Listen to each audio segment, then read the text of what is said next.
Les dessous de l'immobilier en Estrie. Une présentation de Cher au Vent, créateur de votre extérieur depuis 1981. Les dessous de l'immobilier en Estrie au 1077 Estrie. Voici Jean-François Bérubé et ses collaborateurs. Bonjour tout le monde, bienvenue à l'émission Les dessous de l'immobilier en Estrie. Aujourd'hui, j'ai le plaisir d'accueillir M. David Bourgon, président de la Chambre immobilière Estrie-Mauricie, Centre du Québec. Et sans plus tarder, nous allons débuter l'émission avec M. Sylvain Paquette, expert en criminalité financière. Bonjour Sylvain, comment ça va? Bonjour, ça va très bien. Merci d'avoir accepté l'invitation. On a la chance aujourd'hui de t'avoir via le téléphone, mais en fait, on le sait que tu es un gars bien occupé. En fait, Sylvain, actuellement, là, la fraude financière, là, c'est vraiment un sujet d'actualité, hein? Ah, tout à fait, plus que jamais. On a, en fait, évidemment, on parle de fraude, on a vol d'identité, on a blanchiment d'argent. C'est quoi les fraudes les top 3, par exemple, des fraudes au Canada ou dans le monde? En ce moment, ce qui a été répertorié en 2024, c'était principalement, en premier lieu, la contrefaçon, donc la fabrication de fausses pièces d'identité, de faux documents. Okay. Donc ça, c'est le top 1 dans le monde en ce moment.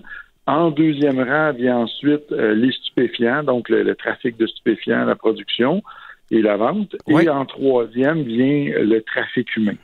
Maintenant, les organisations criminelles qui sont derrière ces trois principales activités-là, eh bien, on parle en premier lieu des organisations terroristes. Il y en a 70 de répertoriés à travers le monde. Okay.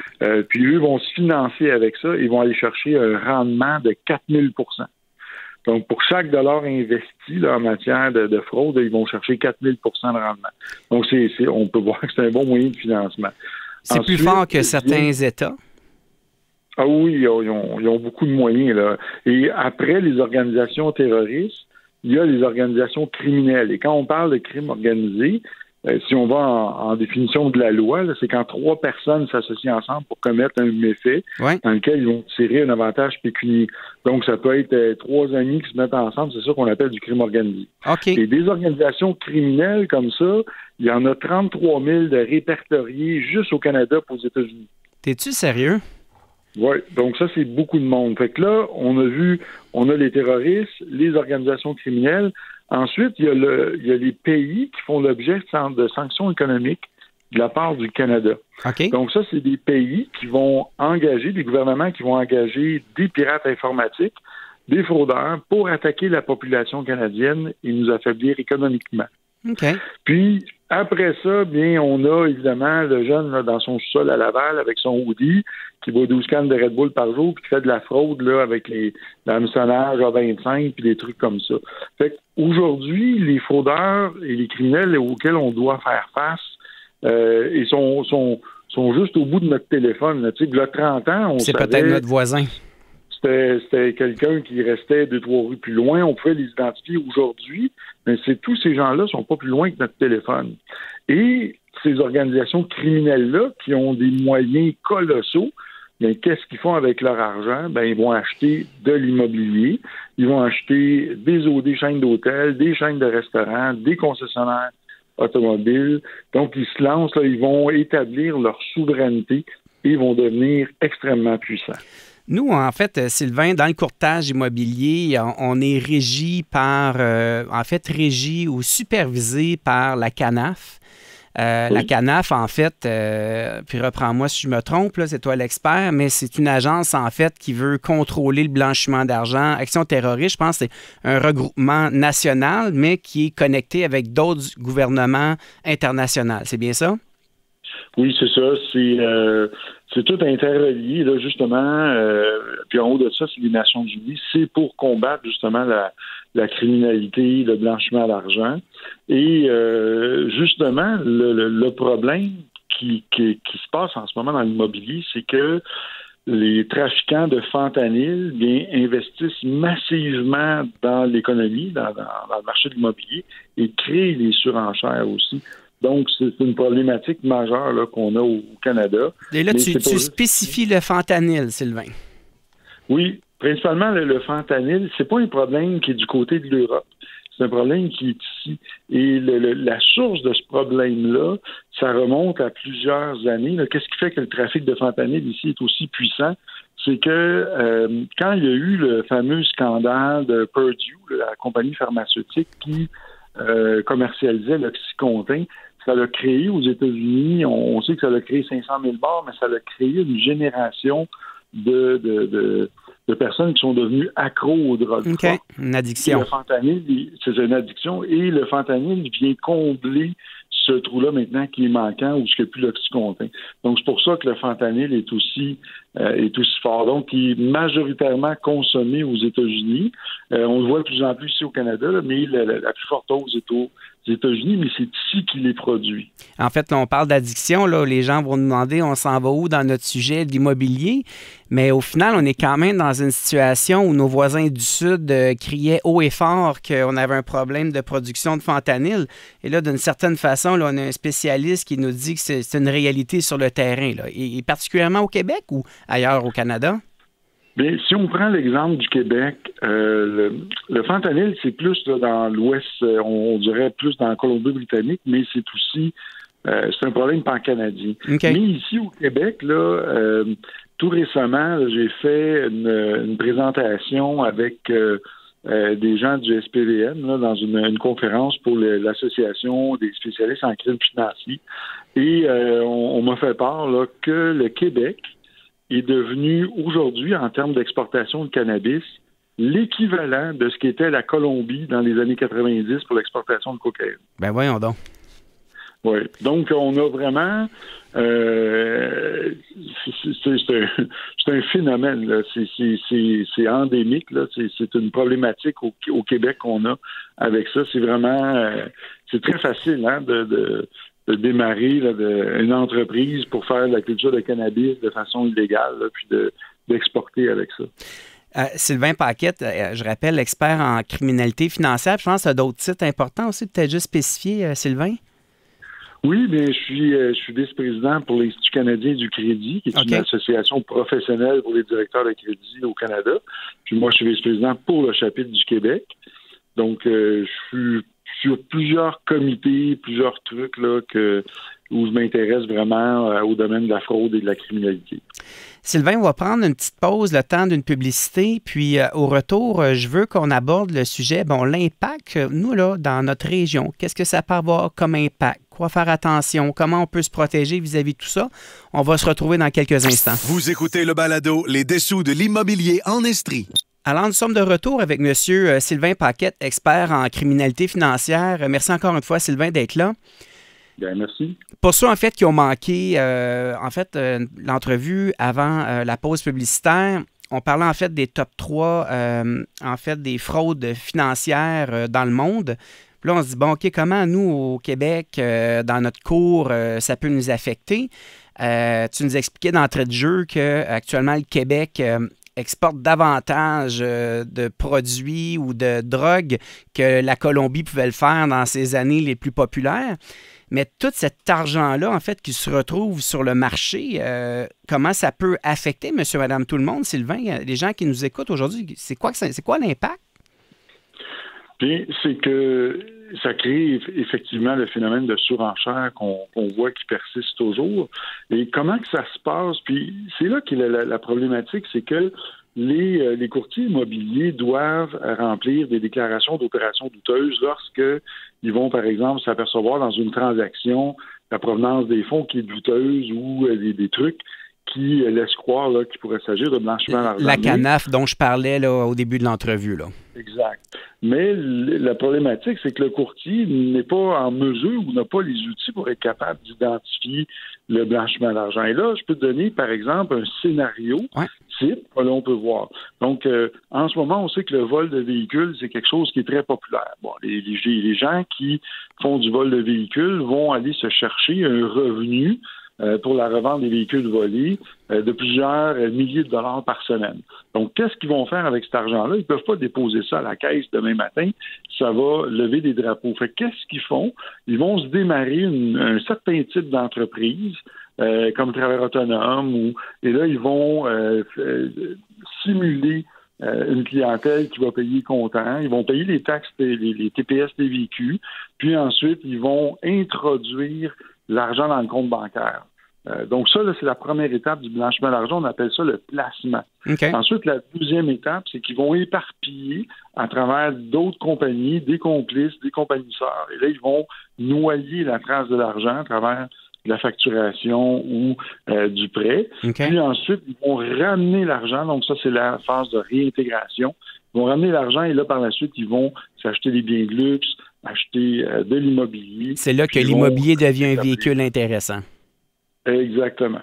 Parce que nous, Sylvain, en fait, là, d'entrée de jeu, je le disais, à partir du moment où, par exemple, quelqu'un nous propose de payer une portion en comptant ou même parfois de s'organiser, même avec la crypto-monnaie qui existe, en cas de doute, on doit faire un signalement. Donc, on fait un signalement avec les détails et puis si on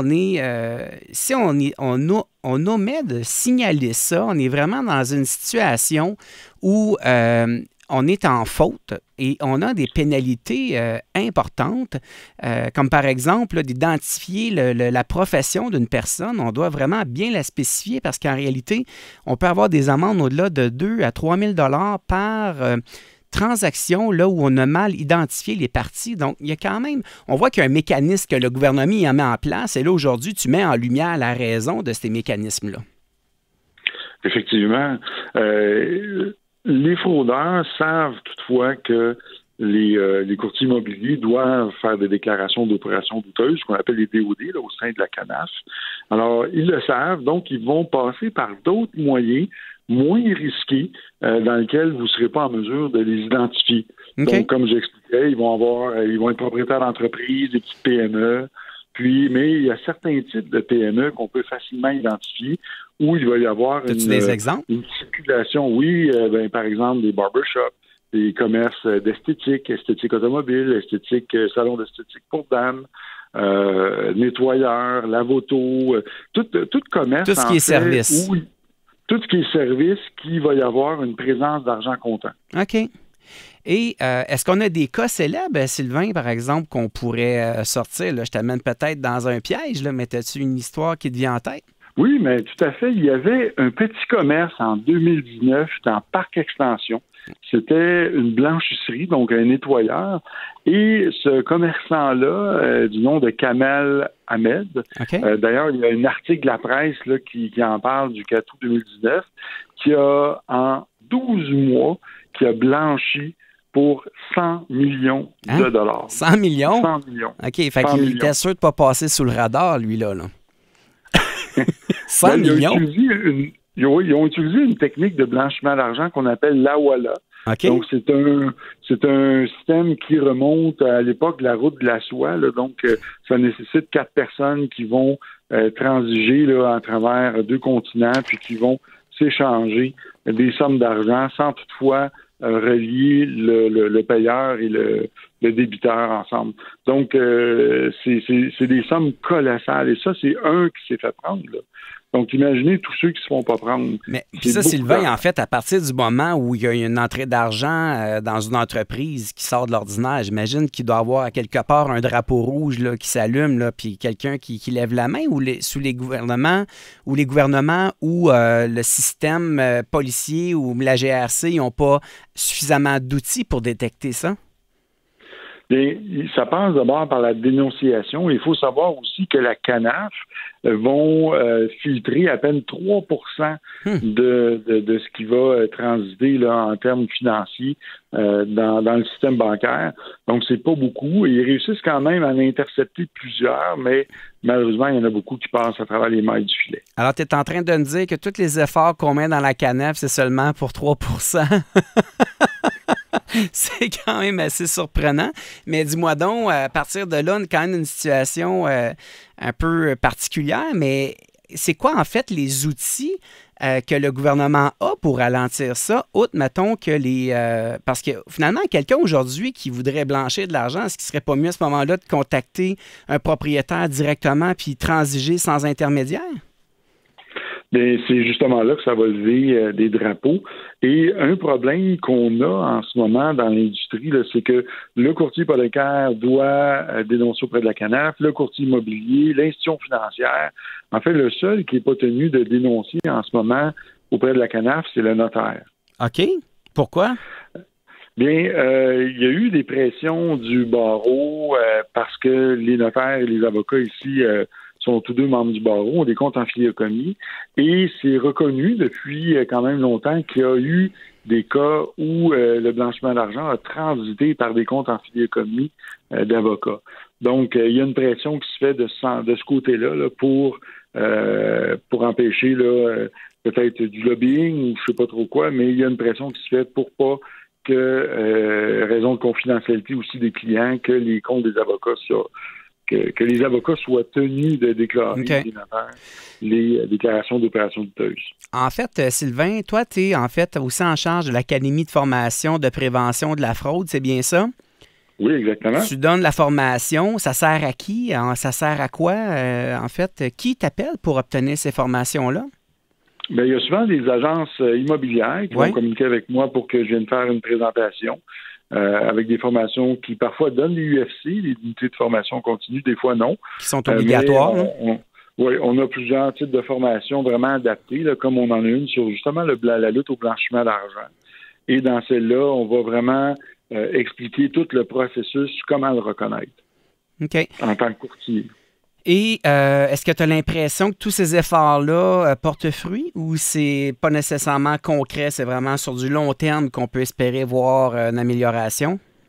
Bien, l'avènement de l'intelligence artificielle va changer beaucoup de choses. Donc, ça va brasser les cartes dans les prochaines années parce que... De quelle façon? En ce moment, là, lorsque une organisation criminelle va être enquêtée, ça peut prendre plusieurs années avant d'être capable de produire la preuve, arriver à des accusations, puis que le procès soit entendu, alors que l'intelligence artificielle va faire en sorte que dans peu de temps, en quelques heures, ils vont être capables d'établir la preuve, puis d'amener ça devant les tribunaux. Donc, ça va changer beaucoup de choses.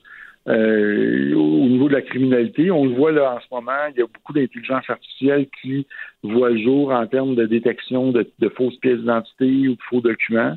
Même moi, là, je travaille sur une en ce moment avec un groupe de chercheurs. Donc, il y a beaucoup de changements qui vont être dus grâce à l'intelligence artificielle. Tu sais, on parle de tout ça, là, puis on parle, par exemple, de vol d'identité, Sylvain, là, ça peut détruire un bureau de crédit pour plusieurs mois, plusieurs années pour un jeune couple ou une personne éventuellement qui envisage faire l'acquisition d'un bien immobilier.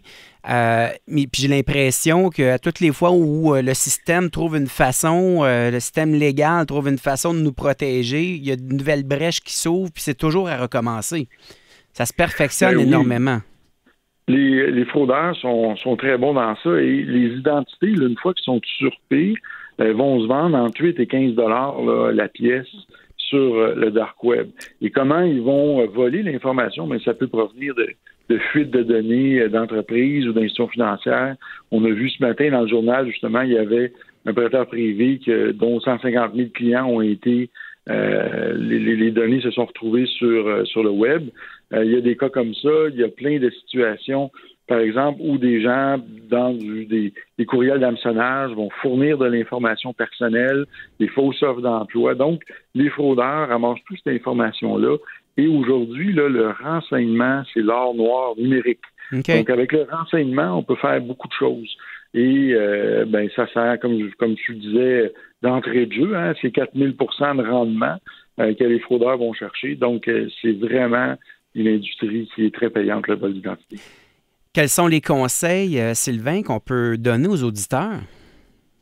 Bien, au niveau des dossiers de crédit, ce que l'on voit, malheureusement, c'est que les institutions financières ils ont des bons outils pour la détection de ça, mais les fraudeurs, quand même, réussissent à percer les mesures de protection. Et souvent, il y a des dossiers frauduleux qui vont se retrouver classés comme des mauvaises créances. Donc, par exemple, quelqu'un qui a commandé une carte de crédit à votre nom, à votre insu, puis la carte, elle est classée R9, passée au profit des pertes, mais la personne qui s'est fait voler son identité l'ignore. Et c'est au moment où elle va faire une offre d'achat ou une demande de refinancement qu'elle va découvrir sur son dossier de crédit le méfait qui apparaît. Et maintenant, le fardeau de la preuve est sur ses épaules. C'est à elle de prouver qu'elle a été l'objet d'une fraude. Donc, c'est pas quelque chose de facile à faire. C'est fastidieux. Bien, la bonne nouvelle, c'est que moi, j'ai mis en place, en travaillant avec certaines institutions, une formation qui permet de corriger son dossier de crédit en moins de 30 jours et de pouvoir récupérer le dossier tel qu'il était avant le méfait. Mais quelqu'un qui ne connaît pas la technique ou qui ne connaît pas comment faire, ça peut prendre des mois, voire des années avant de récupérer son dossier de crédit. Dernière question pour toi, Sylvain.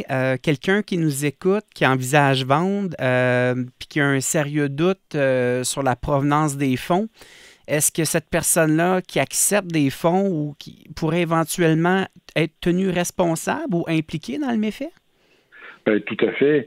Les fraudeurs vont passer beaucoup par aussi des plateformes de vente en ligne pour justement éviter d'être sous le regard de la CANAF ou des autorités. Donc, ils vont effectivement passer par là. Donc, le fait de transiger à travers un courtier immobilier, c'est déjà un bon moyen, là, une première barrière là, contre ces types de fraudes-là.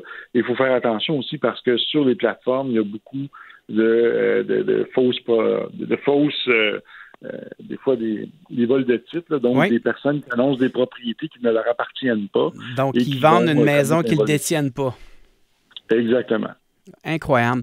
Alors, si je comprends bien, là, on va devoir se préparer à ce que nos dossiers se complexifient, s'épaississent, parce que les vérifications, c'est le début de la démarche, là, finalement. Oui, et ça va être de plus en plus présent. Comme par exemple, on voit là, dans les derniers mois, là, ce que moi j'ai reçu beaucoup d'appels pour ça, c'est ce qu'on appelle la fraude en forclusion coordonnée. Oh. Donc, c'est par exemple de crimes organisés qui vont viser un immeuble, admettons un 10 logements ou un 12 logements, et là, ils voient qu'il y a 8 logements qui doivent se libérer pour le 1er juillet. Okay. Donc, ce qu'ils vont faire, c'est qu'ils vont usurper des identités, ils vont se présenter comme de futurs locataires, ils vont signer le bail, ils vont fournir des pièces d'identité avec leurs photos dessus, et une fois qu'ils vont avoir intégré l'immeuble, donc ils vont payer le premier mois, et ensuite le mois d'août, et les mois qui vont suivre, ils ne payeront pas. Donc là, on se retrouve avec, par exemple, 8 locataires sur 12 qui ne payent pas. Alors là, le propriétaire se voit étranglé.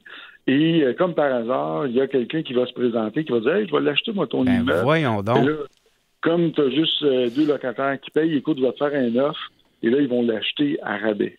Ben voyons donc. C'est inquiétant quand on écoute ça, Sylvain. Ça veut dire qu'on ne sait jamais trop à qui on parle, finalement. Écoutez, la fraude aujourd'hui, là, c'est un fléau. Et ça s'en va pas, malheureusement, en s'emmieutant, ça s'en va en empirant. Et je pense que bientôt, il va falloir vraiment être éduqué sur le phénomène. Il y a une célèbre citation du général Sun Tzu, là, qui est le général chinois qui a écrit le livre L'art de la guerre, et qui disait « Si tu ne connais ni ton adversaire, ni toi-même, à chaque bataille, tu seras vaincu. » Et on le voit en ce moment dans les médias. À tous les jours, il y a des articles qui parlent de gens qui se sont fait frauder. Ça peut être un vétérinaire, un médecin, une infirmière, un professeur d'école. C'est pas des gens qui sont illettrés ou pas éduqués qui se font attraper. Ça vise toutes les couches de la société. Incroyable. Sylvain Paquette, expert en criminalité financière, vraiment très intéressant l'information. Je pensais jamais en fait qu'on allait aller aussi loin dans un de nos sujets en criminalité en lien avec l'immobilier. Écoute, pour ceux qui nous écoutent, qui aimeraient éventuellement te contacter, qui ont des questions, peu importe la nature, de quelle façon on te rejoint? Vous pouvez me joindre sur notre site web afpf.ca pour Académie de formation et prévention de la fraude ou directement par téléphone le 450-901-0121. Bien, merci beaucoup, Sylvain. Je vais te souhaiter une excellente avant-midi. Je te remercie encore une fois d'avoir accepté l'invitation. Pareillement, merci et bonjour aux auditeurs. Merci beaucoup. Vous aimez l'émission? Vous avez des commentaires, des suggestions? Écrivez-moi à imo.estri@cogecomedia.com. Je prendrai le temps de lire vos courriels, d'y répondre et certainement amener les sujets. Alors, imo.estri@cogecomedia.com.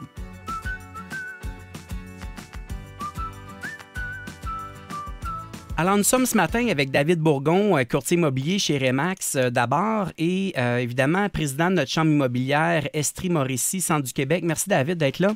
Toujours un plaisir. Écoute, tu es quasiment un invité régulier, mais j'aime toujours aborder les différents sujets en lien avec l'immobilier, le courtage immobilier et le marché. Oui. J'aimerais qu'on aborde un peu, évidemment, des questionnements que les gens ont lorsqu'ils prennent la décision de vendre leur propriété.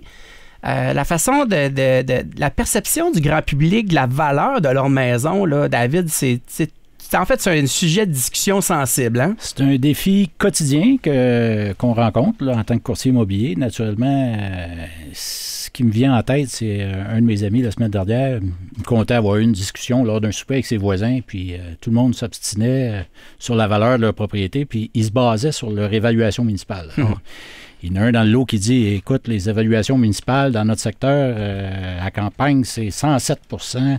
Alors, ma maison vaut 107 % de mon évaluation municipale. Puis là, la tienne, elle vaut ça aussi. Fait que, il s'obstinait là-dessus. Il faut faire très attention à ça. Les évaluations municipales, on va en parler un peu plus, plus en détail tantôt, mais là, il se basait sur des statistiques d'une petite municipalité. Il y avait eu 14 ventes dans l'année, d'accord, après 5 mois. Une maison s'était vendue 207 % de l'évaluation municipale, l'autre 82 %, l'autre 120 %, l'autre 100 %, l'autre... Ça arrivait à 107 %. Alors, est-ce que c'est une mesure juste? Non, loin de là. En fait, ce qu'on est en train de dire aux gens, en fait, c'est que de se fier à ça, ça peut leur coûter cher parce que c'est possible que la maison ait une valeur supérieure à ça. Supérieure ou qu'ils se fassent des attentes trop élevées aussi, en se basant sur des statistiques qui ne sont pas fiables parce qu'il n'y a pas assez de données. Là. Puis en fait, les gens doivent comprendre que d'avoir des attentes trop élevées peut impacter la valeur à la baisse à moyen terme. Effectivement. Donc, si les gens décident d'inscrire leur maison sur le marché à un prix exagéré, à ce moment-là, moi, j'ai déjà vécu l'expérience qu'on a vendu la maison moins cher.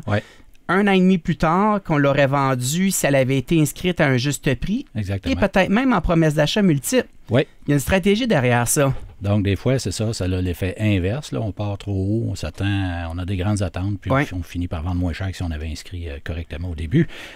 C'est notre défi quotidien, comme tu dis, mais on s'entend tous pour dire, peu importe la formation qu'on a suivie, peu importe les méthodes de calcul, que la valeur marchande d'un immeuble, là, la définition, la vraie, c'est ce qu'un acheteur informé est prêt à payer pour une propriété. Exact. Il n'y a pas d'autre définition que celle-là. Donc, ça, on le sait en fouillant dans les ventes récentes dans un quartier, etc. On va en parler aussi. Bien, dans les faits, là, plongeons dans le vif du sujet, David. Là, en fait, un acheteur avisé est capable d'obtenir la totalité des ventes dans un quartier donné pour une période donnée. Oui, il consulte son courtier, puis on a accès à des bases de données avec Centris qui vont nous donner précisément là, par quartier qu'est-ce qui s'est vendu, puis on a des statistiques très, très précises. Puis on invite les gens à faire cette demande-là parce que les données existent. C'est pas nécessaire de mandater un évaluateur agréé pour être très spécifique. Pas nécessairement.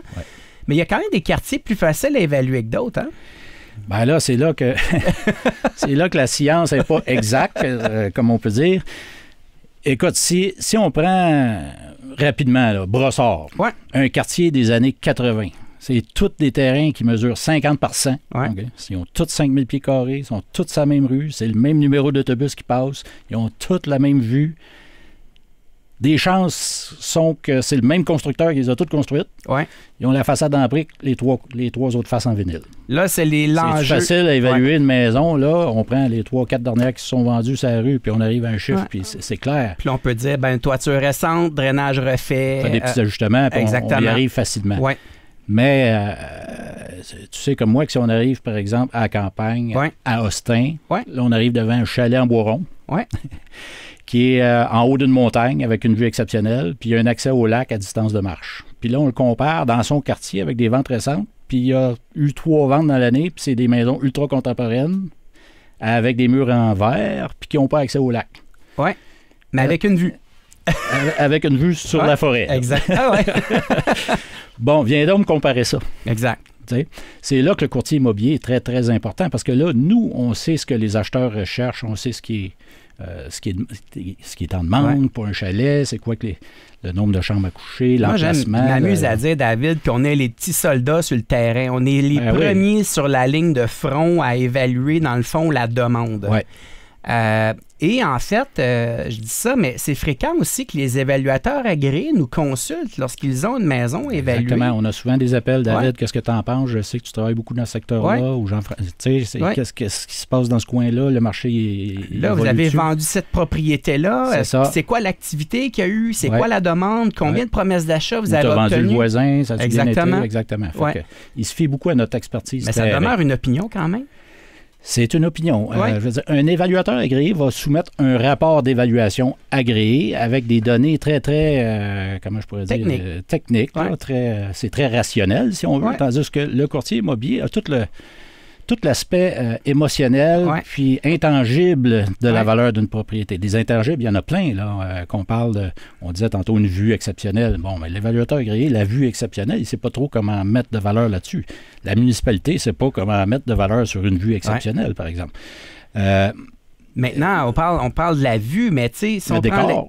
Oui, juste le décor, parfois, là, vient influencer les émotions d'un acheteur. Tu sais, souvent, je fais le parallèle entre une vue exceptionnelle et un bord de l'eau. Un bord de l'eau, on est en mesure de calculer le frontage, donc une valeur moyenne en fonction du frontage. Je suis d'accord avec toi, mais encore là, tu sais très bien que je peux avoir 100 pieds sur le lac Memphremagog, dans un secteur où le fond est très vaseux, pas très agréable, un tirant d'eau très faible, je ne peux pas amener mon bateau.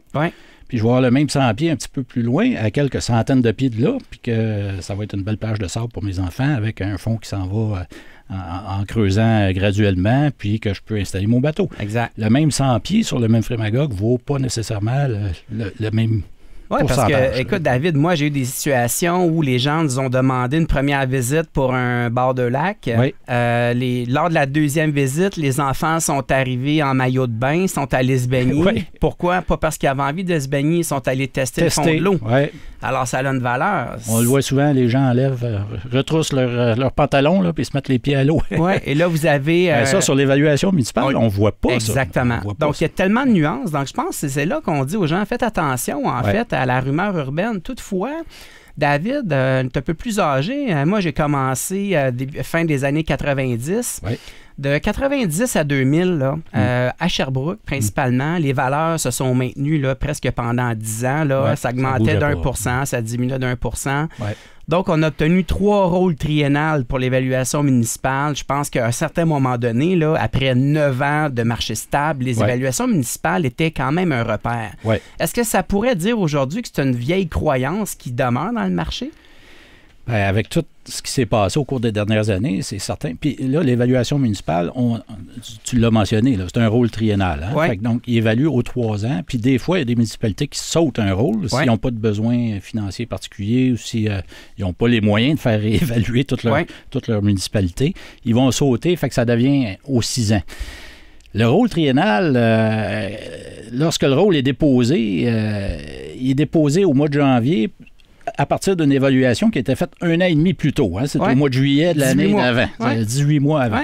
Donc, déjà, à 18 mois, l'évaluation est plus bonne. On sait qu'il faut prendre des ventes récentes, là, idéalement de moins de 6 mois, puis là, on est à 18 mois. Imagine quand tu es rendu à la 3e année du rôle, tu es rendu à 4 ans et demi d'âge pour l'évaluation, donc elle est complètement hors champ avec les variations qu'on a connues dans les dernières années, là, puis les événements comme la COVID, par exemple. David, je prends tes points, là, tu parlais des différents types d'évaluation. Là. Écoutez bien ça, on parle d'évaluation municipale, évaluation pour la vente, évaluation en fonction des revenus et dépenses pour l'investissement immobilier, évaluation pour un prêt hypothécaire, c'est différent, évaluation pour établir une valeur assurable, c'est autre chose, évaluation après sinistre, évaluation en cas de partage, séparation, héritage ou autre, évaluation pour équité collatérale, donc si vous avez profité de votre équité pour faire un investissement. Évaluation pour construction ou agrandissement. C'est ça. En fait, pour nous, là, c'est évident là, que tout ça, c'est des points différents, mais pour monsieur, madame, tout le monde, on ne parle pas du tout de la même chose. Là. Non, exactement. Puis il y a des méthodes de calcul différentes pour chacune de ces évaluations-là. Puis ce qui est le plus drôle, c'est que les intervenants n'ont pas toutes la même vision de la maison. Là. On le disait tantôt, l'acheteur voit sa maison. sais, la caricature qu'on a toutes vu passer, l'acheteur voit sa maison comme un château. Pas l'acheteur, mais le vendeur voit sa maison comme un château. Toujours la plus belle maison du quartier. La plus belle du quartier, la plus intéressante, la plus attirante. Celle qui a le plus de valeur, la mieux finie. L'acheteur la voit différemment. Il la voit comme, il faudrait que je négocie parce qu'il y a ça qui n'est pas à mon goût. Puis, fait qu'on a une autre image complètement. Le banquier la voit d'une certaine façon très rationnelle. Est-ce que je vais être capable de récupérer mon argent si je suis obligé de la reprendre, cette maison-là? Puis l'évaluation du banquier peut avoir aussi en fait, elle peut être influencée par la capacité d'emprunt de l'acheteur. Aussi. Donc, parfois, les banques les institutions financières vont dire, j'ai besoin de l'évaluation, mais très serré parce que j'ai un doute sur ma garantie. Des fois, c'est sur des acheteurs en particulier, puis des fois, c'est des périodes aussi. On sait qu'il y a des banques, des fois, l'expression dit « ils ouvrent les vannes ». C'est-à-dire là, ils ont de l'argent à prêter, fait qu'ils sont plus lousses. Il faut qu'ils apprêtent. Puis il y a d'autres périodes où ils sont plus insécures, parce que là, le taux de chômage augmente, ils ont des craintes un peu plus grandes, fait qu'ils ferment les vannes. Fait qu'on se rend compte des fois que les évaluateurs qui font des rapports pour ces banques-là sont influencés par les demandes ou les attentes des banques. Vous avez l'intention de vendre votre propriété ou d'en acheter une, restez avec nous. On va prendre quelques instants pour une pause publicitaire. On va décortiquer ça, puis je veux qu'on parle, en fait, un peu une rétrospective de notre dernière saison immobilier là, qui tire à sa fin d'ici le mois de juin, là, notre première demi. Alors, on va vous expliquer un peu comment tout ça s'est passé. On se retrouve dans quelques instants. Super. Merci. Nous sommes de retour avec David Bourgon, président de la Chambre immobilière Estrie Mauricie Centre du Québec. C'est bien ça. Merci, David. On est à parler d'évaluation municipale, évaluation de la valeur marchande. Quels sont les facteurs qui influencent la valeur d'une maison? Intéressant comme question. Je te dirais que le premier des facteurs, puis là, on en parle depuis des années, là, parce qu'on a vu toute la surenchère, etc. Qu'est-ce qui influence le plus le prix de l'immobilier? C'est l'offre et la demande. Puis là, on sait que depuis plusieurs années, on est en déficit d'offres.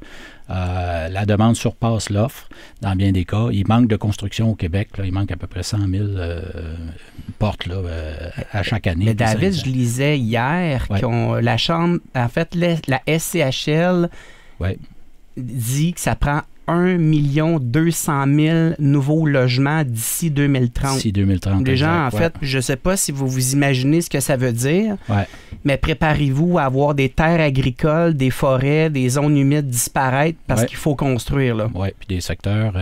on parle aussi des centres commerciaux qui vont s'adapter puis qui vont rajouter des espaces locatifs résidentiels avec des stationnements souterrains, etc. Donc, oui, effectivement, le paysage va changer. Les municipalités vont devoir ouvrir le règlement un peu aussi, puis réviser, puis être plus flexible. Bien, c'est l'Ontario cette semaine qui ont imposé une loi, en fait, aux municipalités. Maintenant, ils ont une obligation de construire. Mais en fait, c'est quoi? On lit ça dans les journaux. On ne sait pas trop ce que ça veut dire, mais à un moment donné, je vous garantis une chose, c'est que vous allez avoir des pelles mécaniques voisins de chez vous, vous allez vous dire, oh, OK, c'est dans ma cour que ça se passe. Là. Puis ça va arriver, puis c'est tant mieux parce qu'il manque d'habitation. Fait que ce qui fait que les prix sont souvent en surchauffe. Là, parlons-en des prix, puis on reviendra aux évaluations, parce que c'est quand même le facteur numéro 1 qui influence la valeur. Parlons-en aujourd'hui. Là, on est dans une situation, là, il y a 2 ans, là, vous vouliez acheter une propriété à Sherbrooke. Vous aviez un budget de 400 000. Et là, il y a 2 ans, on avait dans le fond, des taux d'intérêt beaucoup plus élevés qu'aujourd'hui. Là, on va attendre parce que les taux d'intérêt vont diminuer. Vous avez attendu 12 mois. On a eu une augmentation de la valeur de 14 %. Mettez-la à 10 OK? La même maison, l'année suivante, elle vous coûtait 440 000 Là, vous avez dit, les prix sont trop élevés. Les élections américaines, je pense que ce n'est pas le moment d'acheter. Vous attendez une année supplémentaire, un autre 10 la même maison vous coûte 484 000 Je ne sais pas si les gens saisissent là, à quel point ça... En immobilier, l'attente, c'est jamais un bon... c'est vraiment ça. Hein? On n'est pas là en train de dire vous devez acheter, mais c'est juste que l'attente coûte cher. Puis en fait, ce qu'on est en train de se dire, c'est que si vous aviez les moyens il y a 2 ans, peut-être qu'aujourd'hui, vous n'avez plus les moyens. Ou moins les moyens, exactement. Ou moins les moyens. Parce que, tu sais, on parle d'une valeur de 400 000. 400 000 là, c'est des maisons, c'est un plein pied à rénover. Oui, aujourd'hui. Puis il y a une fête à la porte qu'on le met en vente aussi. Oui, exactement. Tout ce qui est en bas du prix médian ou autour du prix médian, ça va très, très vite. Alors, il n'y en a pas assez, malheureusement, de ces habitations-là. Fait que ça, c'est le premier facteur. Là. On le sait, ça fait des années qu'on en parle. Les gouvernements commencent à réagir, mais un peu trop tard, mais au moins, il y a des programmes là, qui se mettent en place. Les courtiers immobiliers ont fait beaucoup de pression au fédéral, là, au fil des années, avec l'Association canadienne de l'immeuble. À chaque année, on se rend à Ottawa, puis on suggère à tous les députés en poste des initiatives, puis des programmes. Puis on les voit, là, quand il y a des campagnes électorales, tous les partis proposent un peu la même chose, mais c'est des propositions souvent qui Mais en même temps, là, on parle du fédéral, du provincial, mais on rentre en élection, là, en fait, au niveau des municipalités. Là. Donc, j'ai eu 2 candidats à la mairie, là, dernièrement, qui sont venus nous exposer une vision. OK?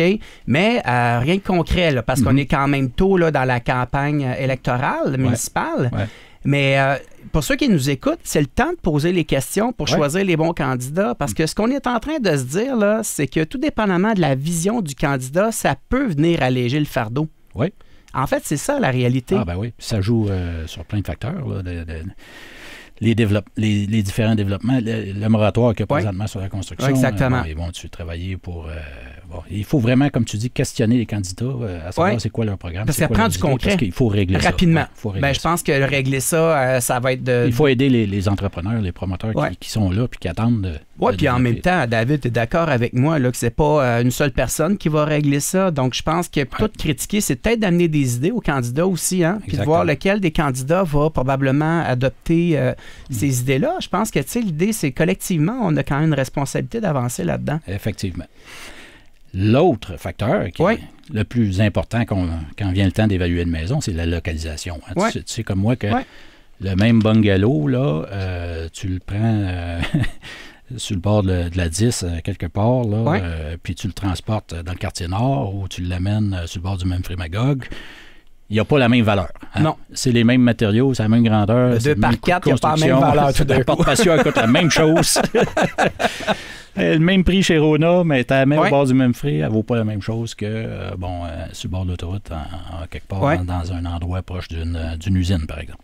Donc, ça, c'est le deuxième critère. Le troisième critère, maintenant, qui influe sur la valeur d'une propriété, naturellement, c'est l'âge puis la qualité de construction, les matériaux qui ont été utilisés, la méthode de construction. On sait que, aujourd'hui, il y a des maisons faites toutes en béton, il y en a d'autres faites à les vieilles méthodes de ossature de bois. Bon, comment ça a été construit puis quels matériaux ont été employés. Puis petite parenthèse là-dessus, là, David, là, l'inspection en bâtiment, c'est une priorité là, dans le cadre d'un achat. Hein? Effectivement, parce que c'est là qu'on découvre la qualité de construction puis le type de construction. Il y a l'entretien général aussi que l'inspecteur en bâtiment va être capable d'apprécier ou non. Au fil des ans, les gens, est-ce qu'ils ont fait attention? Est-ce qu'ils ont réparé les choses au fur et à mesure? Est-ce qu'ils ont pris des professionnels pour réparer les trucs qui ont brisé, les composantes qui avaient besoin d'entretien général? Fait que ça, c'est un autre facteur qui vient influencer grandement le prix d'une propriété. Puis les intangibles, ben là, on tombe dans en anglais, on dit le curb appeal, l'attrait à partir de la rue. Qu'est-ce qu'elle a de l'air, cette maison-là, au premier coup d'œil? Parce que la première impression. Est-ce que c'est propre en avant? Est-ce que c'est bien aménagé? Est-ce que l'entrée est accueillante? On voit bien la porte d'entrée, puis on sent que c'est une maison qui est agréable. On appelle ça le curb appeal. Mais les autres intangibles, ça va être quand on entre dans la maison, est-ce que les divisions sont agréables? La décoration est de bon goût?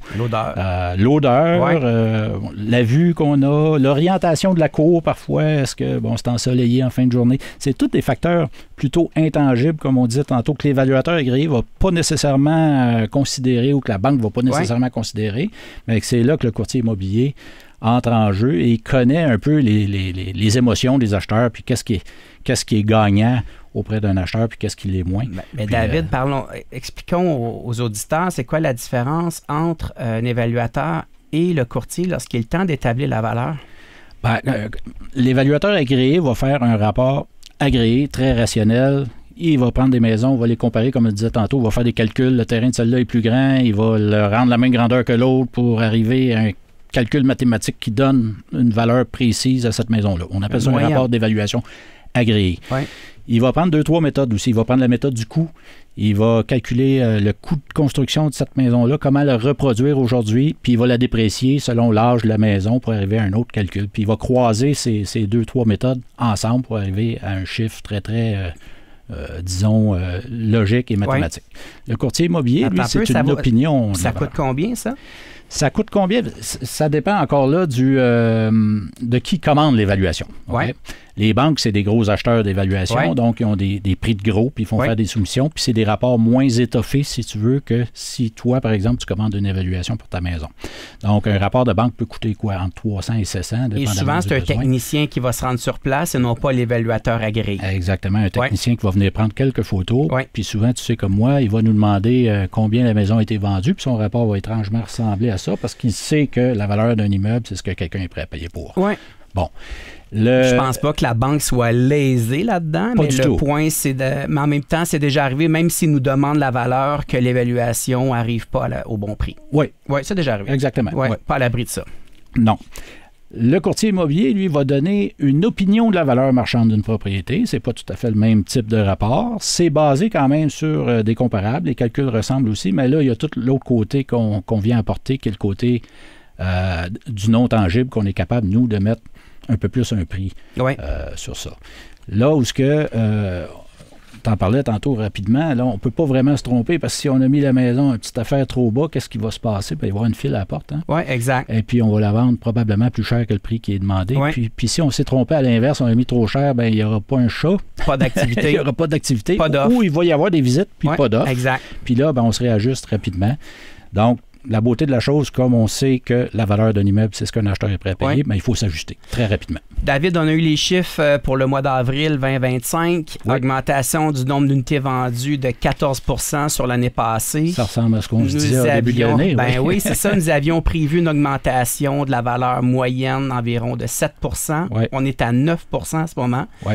9 % je considère que c'est énorme avec tous les bouleversements politiques qu'on a eus dans ces derniers mois. Ça démontre quand même que la demande, elle est soutenue. Je pense qu'on peut s'attendre à une fin d'année similaire à ça. Je pense qu'on avait prévu 7 % pour l'année au complet. Oui, exact. Si le premier 4 mois de l'année nous donne 11 % peut-être que on va se replacer, mais d'après moi, on est correct dans nos prévisions, puis on peut s'en féliciter. Fait que finalement, le temps d'acheter, c'est peut-être en ce moment. David Bourgon, président de la Chambre immobilière Estrie-Mauricie, Centre du Québec, courtier immobilier Remax dans la région de Magog-Offord. Merci d'avoir accepté l'invitation. Merci à toi, puis bonne fin de saison. Félicitations pour l'émission. Je veux dire, je suis un fidèle au poste. Merci David, bon avant-midi. Au plaisir. C'est déjà ce qui conclut l'émission Les Dessous de l'immobilier en Estrie. Merci beaucoup encore une fois d'avoir été avec nous. Ce fut un grand plaisir pour moi d'accueillir M. Sylvain Paquette, expert en criminalité financière, ainsi que David Bourgon, président de la Chambre immobilière de l'Estrie-Mauricie, Centre du Québec. Merci à mon ami Gilbert à la console. N'oubliez pas qu'en tout temps, vous pouvez aussi réécouter l'émission Les Dessous de l'immobilier en Estrie ou les partager avec vos proches en allant sur le site du 1077 Estrie dans la section rattrapage ou via l'application Cogeco Média sur la section balado. Vous avez des questions ou des commentaires, voici mon courriel imo.estrie@cogecomedia.com. On se retrouve samedi prochain dès 11h pour un nouveau segment des Dessous de l'immobilier en Estrie et je vous laisse au bon soin de Priscilla Quirion qui vous accompagnera cet après-midi avec les classiques 80-90. Bonne fin de semaine tout le monde. Les Dessous de l'immobilier en Estrie, une présentation de Cher au vent, créateur de votre extérieur depuis 1981. Rattrapez l'émission en balado au fm1077.ca.